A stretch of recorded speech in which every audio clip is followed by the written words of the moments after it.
So, broken beats. I find this form of drumming absolutely fascinating. I love it, and I love watching people do it. It's quite hard to do, but it harks back. Actually, its timeline goes further back than the late 60s. A lot of jazz musicians used to play around with this idea and concept, and indeed rock musicians. Outside playing is what this is based on.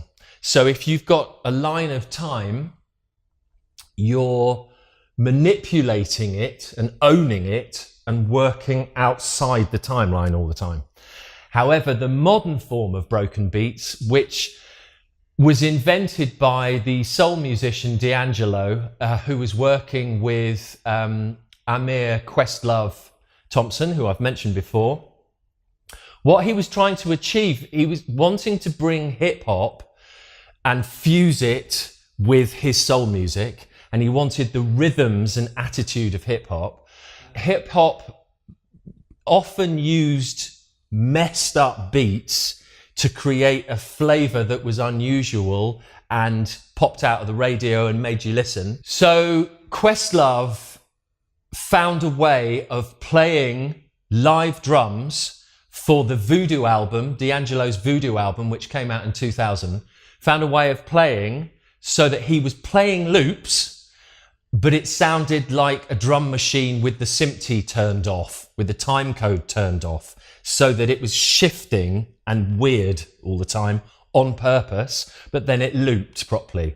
Now, if you bring that more up to date, Oscar Seaton, on an album called Breathless, which came out in 2015, which is a Terence Blanchard album, the trumpet player, he does that for the whole album, and you'll be able to find the concert for that. There's a very, very good entire concert where they're playing at the North Sea Jazz Festival in Holland, and he plays this style of drumming for an entire gig, and it's quite mad to watch, actually, to the point where I watched it the first few times and I couldn't understand how the bass player knew where the timeline was, because it was so outside all the time.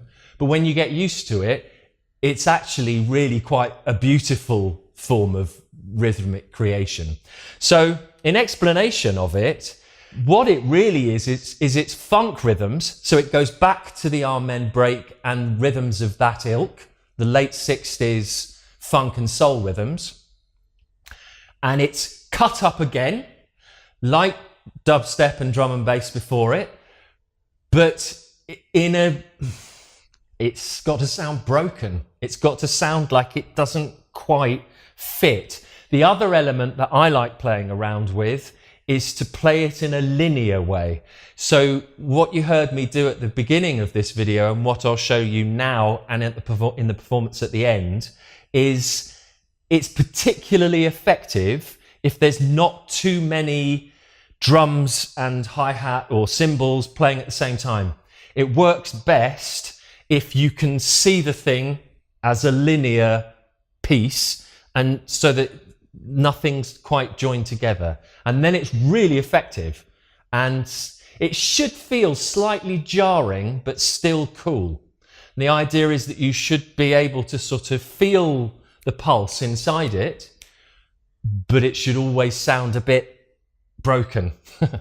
And I like playing around with the fact that sometimes I'll change it, but sometimes if I like a shape, I'll repeat it as I'm going along. As with drum and bass and jazz and more improvised forms, I like the idea that you're sort of being clever and a bit cheeky and showing people that you did that completely on purpose by repeating it once or twice or three times, and then you go somewhere else. And I find that really exciting. It's sort of a little it's a little way of saying to other drummers or musicians in the room, I do know what I'm doing here, and I'm doing this on purpose. This is not by accident. So I'll show you some of these little loops. It can be in different tempos. It's not usually played very fast, but it can be in different tempos. I mean, if you want a tempo range, I would suggest trying it between as slow as 70 BPM and up to about 90 to 95 BPM, maybe 100. That's quite comfortable. Okay, so I'm going to show you a few of my linear broken beat shapes, and that will be the demonstration.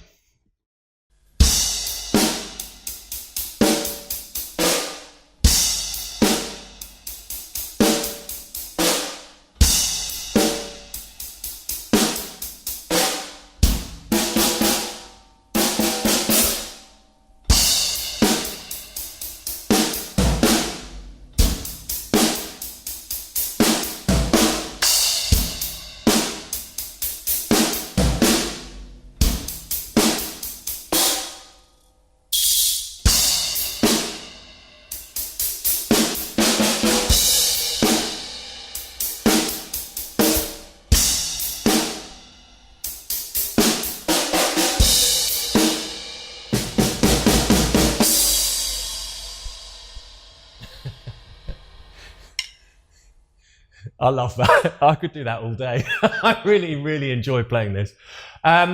Do check out Oscar Seaton. He's amazing at this. And have a listen to Voodoo, D'Angelo's album, where this style was invented. And then his subsequent studio album, Black Messiah, that came out in 2015. They're the major exponents of this. This is such fun to play. If you play funk and soul, and you enjoy playing grooves, to manipulate them this heavily is very exciting, and it makes for, I think it sounds really good. So there you go. This has been the Broken Beats section of this series. Thanks very much indeed, and see you on the next one.